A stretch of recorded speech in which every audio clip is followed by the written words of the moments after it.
Okie dokie.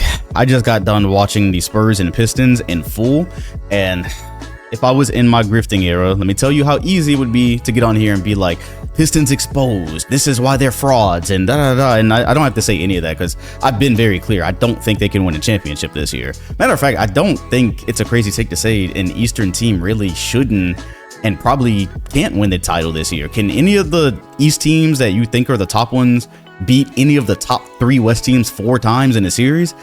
If you've really been watching, I don't think so. But that's another video. I wanted to talk specifically about the Pistons and Spurs just because with the Pistons, they've been really good. Their record is really good. And especially if you don't really lock into these games, you would look at the roster and be like, why are they any good? And it really feels like this Spurs Pistons game just said everything. First, Detroit already being at a disadvantage here. And just one of the reasons, again, I don't think they could win the championship.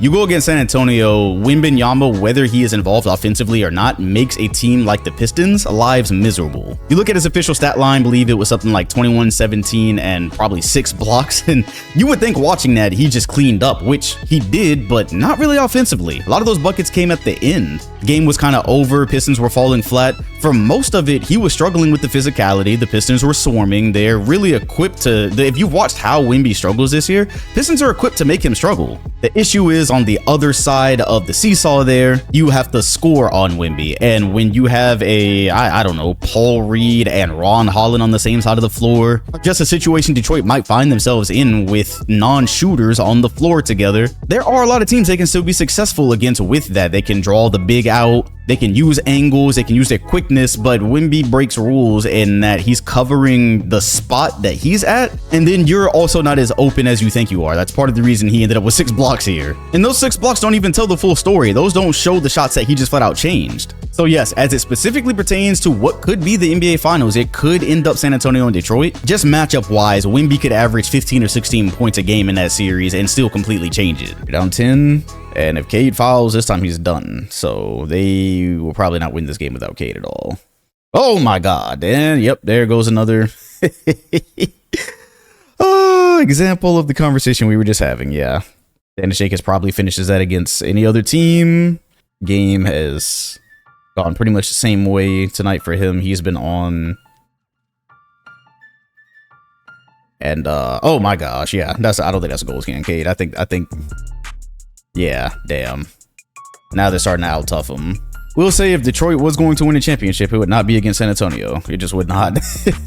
It just damn sure would not. Spurs got them looking regular, and here's the flood that I was talking about. But when I say this game really tells the entire story, watching it felt like the Pistons just hanging on for dear life pretty much once you got a little way through the second half, and just knowing that they really don't have the personnel to respond. Cade suffers a bit with the issue I talk about regularly with Anthony Edwards, where yeah, the team can win games and they're good in the regular season, but it is really difficult for him to get a look against great teams. It just is.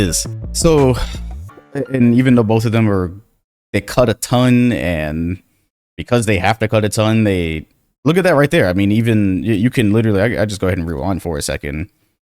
Look exactly at what I'm talking about, where there goes Vassell in the help position as well as Wemby because of the lack of shooting. This whole year, I've been talking about the difference between what happens in the regular season and how coaches really tighten those screws in the playoffs. And my main concern I've voiced over and over again is in the playoffs, how heavy can you lean on Duncan Robinson? How heavy can you lean on Tobias Harris? Because opposing coaches are more concerned with Cade not being able to do what he just did against New York. And in line with that, we're playing off of everyone we can play off of. And so if they can pull a team into the mud with them long enough, if they can make that happen, which this season they've been able to, it's interesting. But you see the zone look, no foul. It's just not difficult for a good defensive team to stop their offense. But before you even get to what an opposing coach does, it just really hurts Detroit that they don't have a secondary creator, a reliable secondary creator. You saw as they were trying to make a comeback, they went with Dennis Jenkins as the off guard instead of Duncan Robinson. That gives you more defense, that gives you another creator, but Dennis Jenkins, he's good. He's not a reliable secondary creator for a championship team. Not right now, he's not. And so a lot of this game's offense was watching Cade try to go create,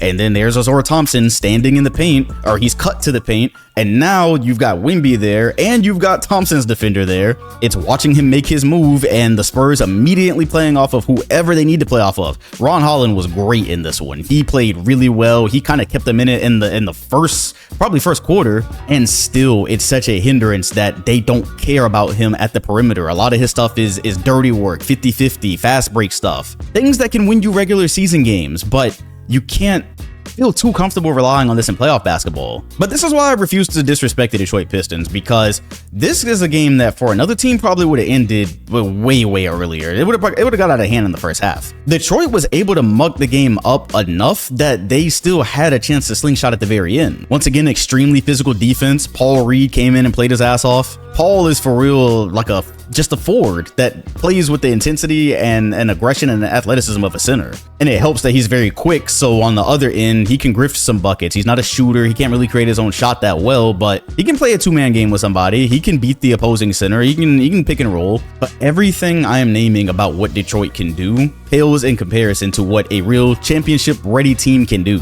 I just said on the last video, and I still believe it, I think the Spurs, they could win this year. Don't get me wrong. They could win this year. I trust the other West teams or the other West contenders more than them, but the makings are all there. You saw De'Aaron Fox had a pretty poor offensive game. Cool. Now here's Stephon Castle. He's going to do the driving. He's going to slash. Like I said, Wemby really struggled with the physicality. His three ball wasn't really going. Cool. Devin Vassell, he's running around. He's not ever really just standing still. He's putting pressure on the defense, and then he goes off for 7 threes. Even without the threes, you run him off the line. Now he's going to a mid-range. Oh gosh, that is really... That once again tells the story. Detroit does not have that. When it's not Cade being able to get into the mid-range, when it's not Cade being able to get to the rim, they don't have that guy that's not their first option that can consistently do something like this. And then, of course, overall, the Spurs just have more shooters, so they shot really well from 3. You kept seeing them peel off the wings in the corners. San Antonio was hitting those tonight, but alas, the Pistons were able to survive when Wemby would go off the floor. They were able to hustle just enough to not really ever fully die. But I guess my main point, and I feel like most people probably know this, just temper your expectations with Detroit. I believe this game, albeit it's a West team, I think this showed why you shouldn't even be surprised if they don't come out of the East. That's 100% consistent with what I've said this whole year. I have said, okay, yeah, they have a leg up on these East teams, and they have a great chance to get out of the East. I don't think they're fake by any means. I do also think that their success right now is a product of a pretty weird year, because the performance they put up tonight would have beaten some of the top East squads. It has beaten some of the top East squads, but I'm just looking at everything they struggled with here, and I'm like, all right, let's just spitball and say Boston gets Tatum back. We know the Pistons won that season series, but we also know the Celtics played them well each time, and that was just with Jaylen Brown being like the one option that they have right now, the real star option, right? The Celtics are also really good defensively, so if you bring Tatum back and now all of a sudden you have 2 creators, and then they put the screws to Cade, which is going to happen in a series. It might take until the finals.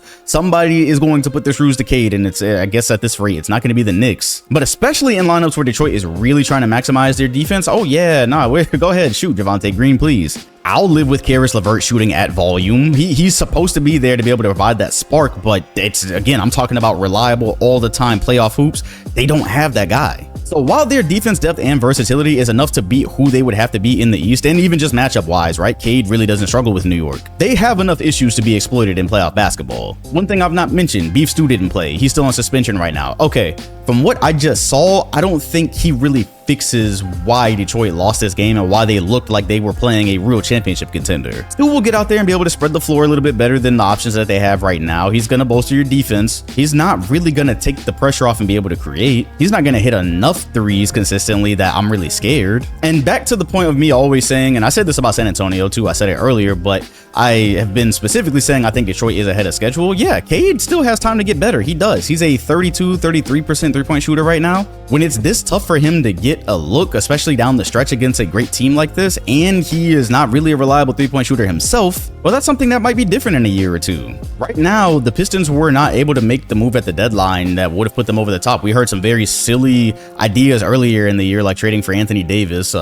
Yeah, the way the Pistons are built, it's one of the reasons all they really did was go out and get Herter. They got rid of Jaden Ivey, you slide Dennis Jenkins up, or expand his responsibilities. You take back a shooter, Issue is said shooter is not having a great shooting year right now, which I still was excited for him specifically with Detroit. But when Detroit survives a game, kind of like how they were surviving here, where it's so much just we're mucking this up, we're extremely physical, we're running our asses off, we're winning 50-50 balls. When that's how you're surviving, who can you take out and then put Kevin Huerter in for when he would need to be shooting closer to like 40% right now to make that matter? And even then, for why Detroit is able to survive most of the season without a true second star or a secondary creator next to Cade, what you sacrifice to insert Kevin Huerter might just hurt that. What you would have sacrificed in any trade to bring something of value back might have really just jeopardized that. So I think that's why the moves were marginal, and was there even really another move out there for them to make? But right now they're not using Kevin Huerter for that reason. You can't really fit him in this rotation. You can, but even if and when they do, I don't think that moves the championship needle. Long story short, I think we are in a year, and this isn't anything much different than I've been experiencing most of my life. I think we're in a year where most of the East teams that would get out can't actually win the championship. And so Detroit, capitalizing off of being young and the excitement of last year and improving this year, doesn't even mean it's a letdown when they potentially don't get out of the Eastern Conference. The Pacers aren't here right now. They would be in the thick of things. The Celtics would probably be better if, well, they would be better if they were healthy. So you're looking at a first seed that would be something closer to like 3 or 4 this year. And yeah, even then, every team I'm looking at, when I look at the Knicks, I have multiple videos on this channel examining them right now and what they've done this season. Their situation with Brunson and Cat, that's a built-in disadvantage. That's a direct built-in disadvantage and kind of what's hurting their championship chances. The Celtics, I don't think they planned on being this good. They signed the bigs that they could afford, and now they have Vucevic, who's also not a good defender, but gives you some more versatility and options. I still would be hard-pressed, and I'm a Celtics fan. I'd be hard-pressed to say we can get into a series with any of those 3 top teams and beat them 4 times. I think they could play with them for sure. The championship DNA exists. The defense exists. They've been there, they've done it, and I think they could even challenge a couple of those teams, but I wouldn't really expect them to win. I gotta let some more time pass for Cleveland. I need to see them actually make this thing with Harden and double bigs work, and even then, I still think as far as a championship, I don't think the team is fully complete in Cleveland. Yeah, being able to get out of the East doesn't really make you a contender. It just doesn't. Nonetheless, if you are Detroit, getting to the finals after just having been tanking a couple of years ago and not having really been good in decades, oh my gosh, that'd be amazing. It would also be amazing because I'm looking at it like I look at Ant, and I look at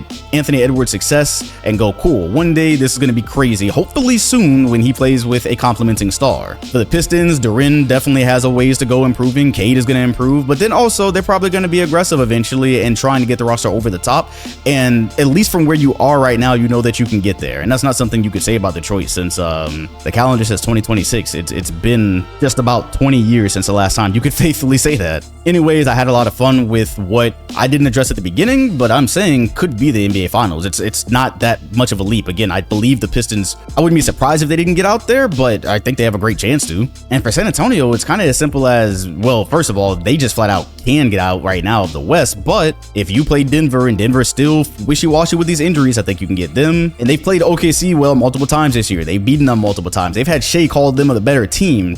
And of course, they just picked up another option for damn near free at the trade deadline, and I do have OKC as a favorite above any of them, but all I'm saying is it's not far. Spurs Pistons is not a crazy assumption for a finals. Either way, let me know what you think about Detroit, the state of the East, and some of these Western contenders. I could make a different video about really all of that. Also, hit the like button and subscribe if you enjoyed, and hit the bell next to my name if you want notifications every time a new video drops. Appreciate you watching, and I'll see you all on the next one.